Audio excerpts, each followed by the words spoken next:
Pernahkah Anda terfikir bahawa tidur siang ringkas sebenarnya boleh menjadi rahsia kulit wajah yang lebih sihat dan segar, terutamanya bagi wanita bertudung? Bayangkan hanya dengan rehat selama 15 hingga 20 minit pada waktu tengah hari, kulit Anda dapat pulih daripada tekanan dan keletihan harian.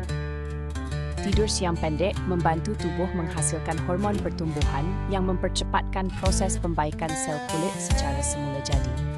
Ini sangat penting bagi wanita bertudung kerana kulit sering terdedah kepada haba, peluh dan kekurangan pengudaraan yang boleh menyebabkan kulit menjadi kusam, letih dan mudah iritasi.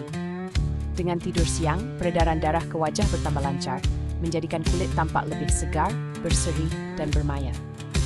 Selain itu, ia juga membantu mengurangkan lingkaran gelap bawah mata serta memperbaiki tekstur kulit secara menyeluruh.